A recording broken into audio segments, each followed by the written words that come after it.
of investment research for Tiger Brokers. Today, with the recent launch of our US Treasury trading functionality in our Tiger Trade app, I'm going to discuss the generational investment opportunities in the US Treasuries during the period of high interest rates. By US Treasury, I'm definitely referring to the United States government bonds. First of all, I'll explain why investing in US Treasury has become a hot topic, which is essentially the theme of today's talk. That's why my topic is generational investment opportunities in the US Treasury. Next, I'll discuss the factors that have led to the significant rise in the US Treasuries over the past 2 years, and whether a combination of expansional fiscal policy and tight monetary policy will reach a turning point next year. Probably it has already occurred by last week, since the Fed, the President Powell has already said he's considering rate cuts by the December FOMC meeting. So then I will introduce 3 strategies for investing U.S. Treasuries. I hope that our Tiger friends, whether you are looking to earn interest or capitalize on price differences, will find a strategy that suits your needs. And among these 3, the 3 strategy would contain both if you want to earn interest, just buy and hold and earn the interest, or trying to earn the price difference or earn the price yield from trading. They will satisfy you all these needs. In the final parts, I'll talk about the launch of the Tiger US Treasury trading function, the advantages of buying US Treasuries through Tiger, and how to operate it. And now let's get into the main topic. Purchasing US Treasury is essentially lending money to the US government. During the holding period, you receive a fixed interest, which is called coupon. And upon maturity, the US government repays the principals. Buying government bonds is fundamentally a lending activity. For investors, there are 3 core elements to consider when deciding whether to lend money. The first one is the risk of default. Will the other party or the one you lend money to be able to repay the money on time and in full? And the second one is liquidity. Is it possible to retrieve the lent money before the debt matures? That means if you can sell the bond or the debt in the market very easily, and then you can and the market has enough liquidity to absorb your sale of the debt. And the third point is the return on investment. What is the yield you will get by lending out your money? And then looking at the risk of default, considering your United States' massive economic size, strong military power, and the status of US dollar as the global currency, since the US dollar has contributed to more than 60% of the global trade. US Treasury are seen as a safe haven by national governments, institutional investors, and individual investors alike. Short-term US Treasuries are globally recognized as having risk-free returns and have never defaulted in history. In terms of liquidity, thanks to the strong credits backing by the US government, under the Basel Accord framework, US Treasuries are often viewed as risk-free or low-risk assets.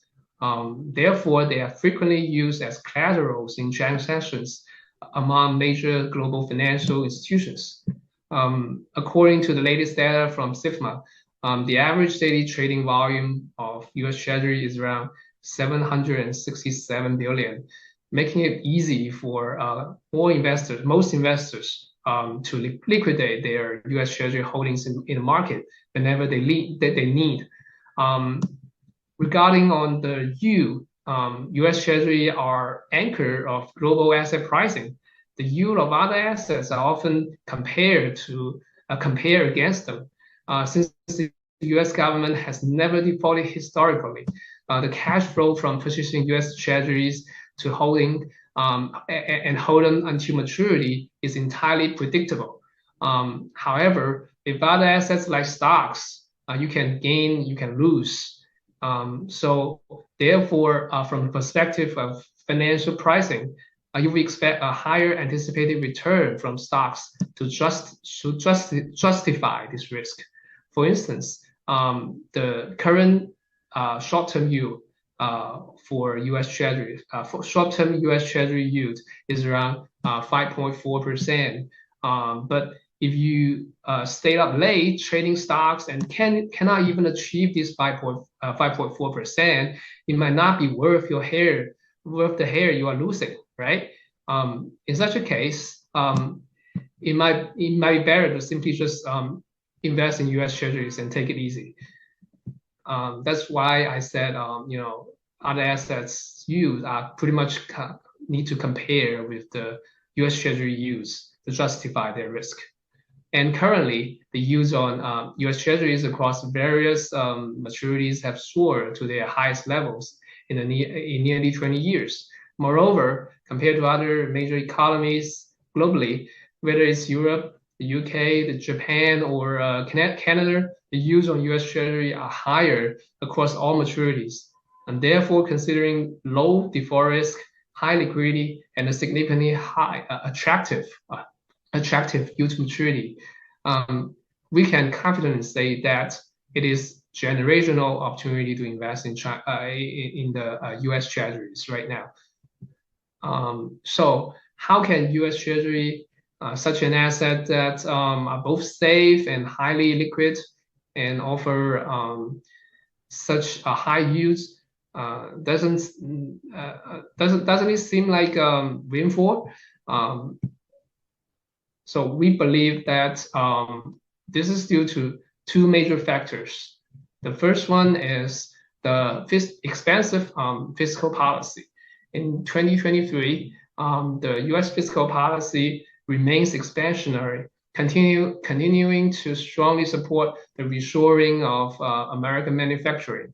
And this stimulated investments and job recoveries in construction, semiconductor foundries, and transportations, and driving the demand side recovery from the supply side. And under such strong fiscal stimulus, the scale of U.S. Treasury issuance has been climbing. Secondly, the second issue is the tight monetary policy. The Federal Reserve has adopted a continuous tightening monetary policy to combat the high inflation. And however, this year's wage growth in the U.S. has outpaced the gradually declining inflation, so that the real wage for U.S. citizens or U.S. households are actually climbing this year. So that keeps the service sector and consumer spending resilient for the U.S. And market expectations about the U.S. economy have shifted from a recession at the beginning of the year to a soft landing or even no landing, given the Fed's confidence to maintain the interest rate high for longer. Then the combination of expansive fiscal and tight monetary policy indeed make U.S. appear quite prosperous, but at the cost of increasing fiscal pressure on the U.S., even causing market concerns with both scale, such as the quantity of the U.S. debt, the U.S. Treasury outstandings, and also the rate of the U.S. Treasury are also rising. So the U.S. government debt burden has been escalating, as we can see from the chart here. Starting from the second quarter of 2022, the proportion of interest expenses to fiscal revenues of the U.S. federal government has been increasing. reaching to its highest level in nearly 2 decades. And does this mean the US government is facing significant fiscal risk? And our view is that both expansive fiscal policy and tight monetary policy will face turning points. Then the US government has not defaulted in over the U.S. government has not defaulted in the past 200 years, so it's unlikely that we will witness such an event, in now or in the future couple of years. So let's first discuss the fiscal part. From the static data perspective, the U.S. currently faces significant debt pressure. However, the fiscal stimulus plan introduced by the U.S. government are not only aimed at supporting the economy and achieving countercyclical adjustments, but also at encouraging the reshoring of American manufacturing. In the third quarter of 2023, the actual year-over-year GDP growth rate in the U.S. reached 2.9%, and higher than the Federal Reserve's long-term economic growth target of 1.8%. And this leaves room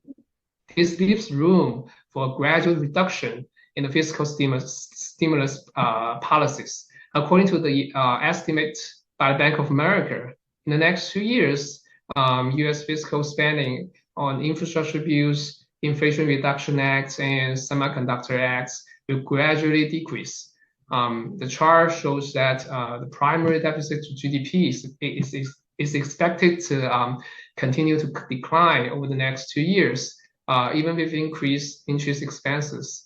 In a high interest rate environment, the overall deficit is expected to remain at current levels. Additionally, 2024, which is next year, is an election year in the United States. Historically, unless there is a major crisis, the U.S. government's fiscal deficit tends to remain stable in those election years. A significant reason for the increase in the U.S. government's deficit this year is the reduction in tax revenue, partly due to residents and businesses make less money from investment last year. After all, the stock market fell last year, and the corporate profit also declined, leading to less tax being paid. And next year will be a completely different story, as everybody knows that probably a lot of Tiger fans earned a decent amount of return in this year. So the U.S. government tax revenue are expected to rise in the next year, which will be helpful for alleviating those fiscal pressure. Therefore, we believe that overall fiscal pressure on the U.S. government in the future is still manageable. And then regarding on the monetary policy side, the Federal Reserve has been continuously raising interest rate primarily to curb the soaring inflation. But in October, the year-over-year increase in U.S. core PCE has already fell to 3.46%, and the core CPI's year-over-year growth has declined to 4%. Goldman Sachs predicts that by the end of next year, the year-over-year growth of U.S. core PCE will drop to 2.4%. And coincidentally, the Fed also released its December FOMC SEP, and which shows the Fed also expects the U.S. core PCE will drop to 2.4%, which is completely the same as Goldman Sachs. This will mainly driven by the decline in the growth rate of rent prices, which makes up a large proportion of CPI. If inflation continues to steadily decline, then the Fed will have no incentive to further increase interest rates. And moreover, considering the lag in monetary policy, further increasing the rates will lead to an over-adjustment of monetary policy, potentially pushing the economy into recession. And that's exactly what the Fed or what Chairman Powell said last week. He said that the economy has been slowed down significantly. So that's why, and also the inflation has come up from the high. That's why the Fed is considering the rate cut, which he did not say even 2 weeks ago. So it's more likely that the Federal Reserve will maintain the current interest rate level and observe the subsequent economic trends before making further policy adjustments. Whether there will be a rate cut in the future depends on the resilience of the U.S. economy, which is another big topic, and I won't go into detail here. So how should we invest in U.S. Treasuries? First, we need to understand the source of returns from investing in U.S. Treasuries. For all bond investments, there are two main ways to earn money. The first is earn the coupon yield. The coupon rate is determined at the time of the bond issuance. This is the interest you regularly receive after purchasing the bond. For U.S. Treasuries, if you invest in Treasury notes or Treasury bonds, you will receive coupon interest every 6 months. And this income is guaranteed as long as the bond doesn't default. And then the second part is the price yield or capital gains. This occurs when an investor buys U.S. Treasury and later, due to the changes of the market interest rates, the market price of the bond becomes higher or lower than the purchase prices. Then investors can earn a profit by buying low and selling high. The bond yield of a bond's yield to maturity is composed by two components. However, there is an assumption that the investors hold the bond without engaging in buy low and sell high, and automatically reinvest the coupon interest back into the same bond. By doing that, and then holding the bond to maturity, the investors can earn the yield to maturity, which is fixed by the time that they purchase the bond. So if a bond pays a high coupon rate, which is higher than its yield to maturity, it means that it was issued at premium with a price higher than its face value of 100. Holding this bond might earn higher coupon interest than the yield to maturity, but if held to maturity, you will lose on the price difference because the price is above the face value 100, and then at maturity, the price of the bond will finally go back to 100. And conversely, if a bond pays low or no coupon interest, just like Treasury bills, which have no coupon interest at all, then its yield to maturity is mostly or entirely from the price yield. And such bonds are issued at a discount, meaning that their price is below 100, and holding them to maturity will earn the price difference.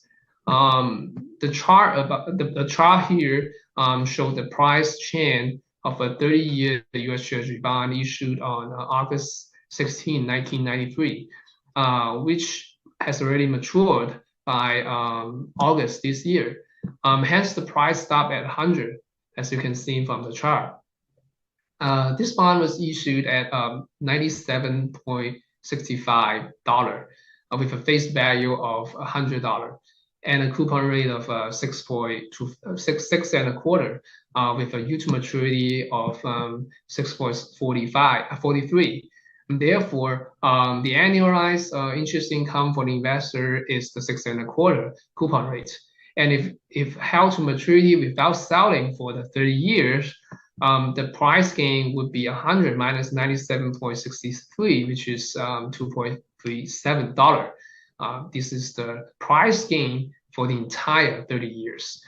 Since this is a 30-year bond with a long duration, its price fluctuated significantly over time. If an investor can accurately time the market to buy low and sell high, and they can earn more than the yield to maturity of 6.43%. On the other hand, if you make the wrong moves, the return could be less than the yield to maturity, or even you might incur in loss of your principal. Then after understanding the two sources of bond investment income, we can consider the strategies for investing in US Treasuries. Assuming that my investment horizon is 5 years, here are 3 feasible strategies. The first one is the hold to maturity strategy. This involves simply buying a US Treasury bond that matures in 5 years, choosing the one with a high yield to maturity and then leaving it alone without monitoring the market. You can just go to sleep and relax after you purchased. And after 5 years, you collect your investment along with the interest. The advantage of this approach is that it locks in the 5-year annualized return, which is the yield to maturity. However, the bond's price will fluctuate over this 5-year period. If I need to sell the bond prematurely, there's going to be a risk of loss. As mentioned earlier, the annualized yield to maturity is composed of 2 components, the coupon yield and the price yield. If the coupon rate of the 5-year Treasury bond I buy is higher, then its price fluctuation will be smaller, making it more reassuring to hold without worry. However, it's important to know that to achieve an annualized return equal to the yield to maturity, I need to reinvest my coupon interest to receive every 6 months back into the same bond. And this is because the yield to maturity is calculated using compound interest. And then the second strategy is the rolling on strategy. And this involves buying short-term treasuries that mature in 3 to 6 months, whether they are bills, notes, or bonds. The bills are more liquid.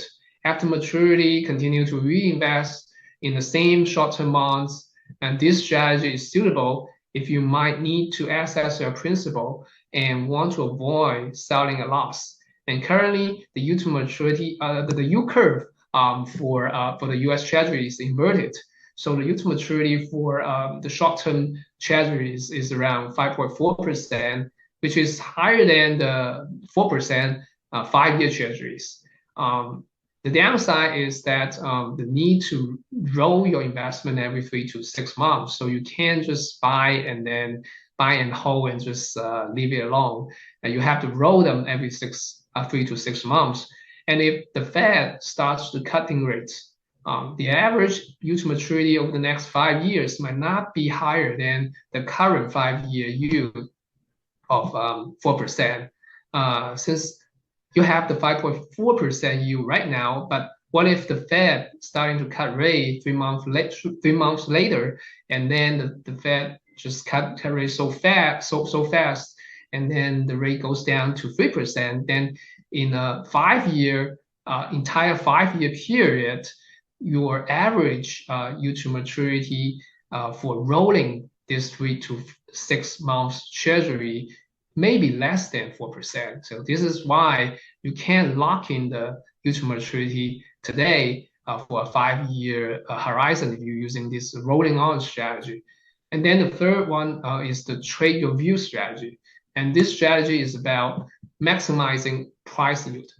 Among long-term bonds with similar yield to maturity, I would choose those with lower interest rates or lower coupon rates. The longer duration bonds are more sensitive to interest rate fluctuations. Roughly, a bond with a duration of 10 will see a 10% price increase if interest rate drop by 1%, while a bond with a duration of 1 will see a 1% price increase. So when I believe the long-term rates are high enough and might be pulled down by some rate cut expectations, then I buy the long-term, the long duration treasuries.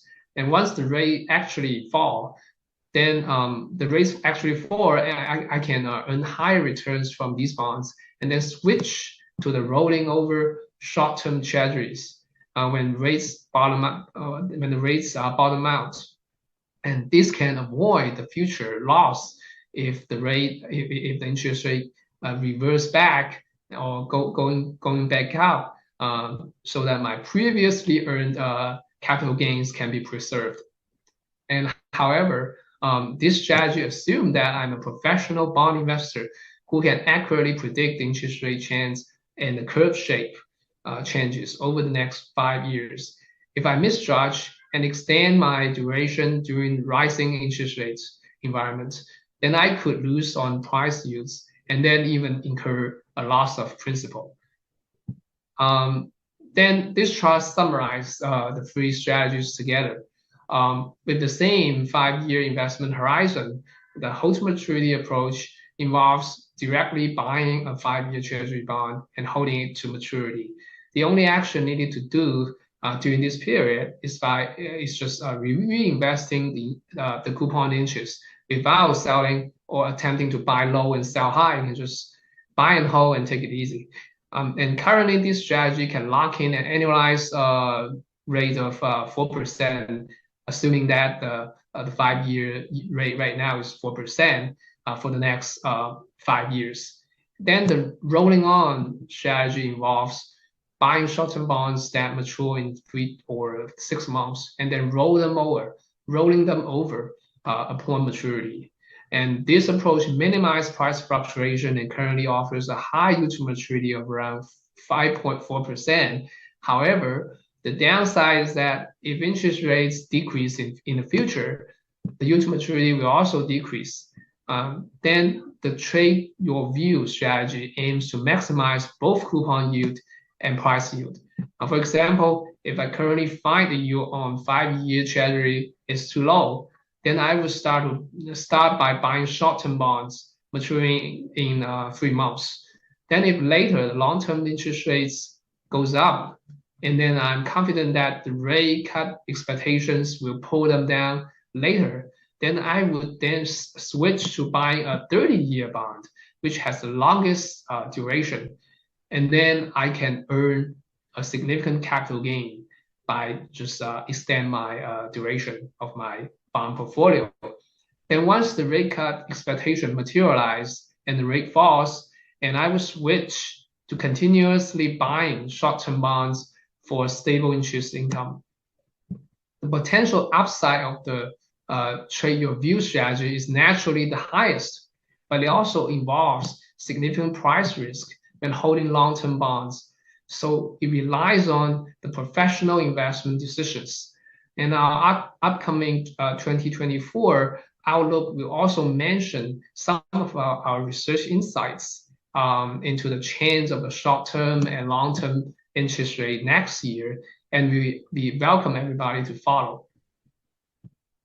Then finally, let's talk about the US Treasury trading functionalities recently launched by Tiger Trade. By updating to the Tiger Trade app to the version 9.1.0.0, and our Tiger fans can access our US Treasury trading interface.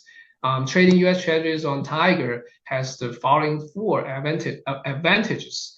The first one is diverse options. We support tradings in over 360 different US Treasury bonds. And then the second advantage is low entry threshold. You can purchase a US Treasury with a face value of just $1,000, and our fees are comparatively low in the industry. And then the third advantage is real-time transaction, and we support T+0 transactions, allowing seamless switching between trading US Treasury and trading US stocks, and you can just switch them, whenever you want. Then the fourth advantage is the fast settlement. Principal and interest are credits on T+1 basis, and you can directly purchase during using the money market funds in your Tiger vaults, enhancing the efficiency of fund utilization. So how do you find the US Treasury trading page? And everyone can open the Tiger Trade app, click on a market, wealth, and then US Treasuries, and you will see a long list of US Treasury securities. And it might be more convenient to view this in the landscape mode. So this is the landscape mode that I mentioned, and you can also filter the treasuries you are interested in by bond type, yield to maturity, interest rate, and maturity period. And the trading interface is also very straightforward. Click on the trade in the bottom left corner, and then select buy and enter the face value, and then click submit, and then place your order. and then you can see your orders on the pending order list. And then that's pretty much the function of our treasury trading on Tiger Trade app. And then after buying, you can see your holdings in the position side, and then you can click on the status of your orders. If your order is still pending, you can see your order here on the pending order page. Thank you very much for watching today's Tiger Life, and I wish you to earn more in the future or in the 2024 on no matter stocks or treasuries. Just be better and be rich. And thank you everyone. Hello, Tiger friends.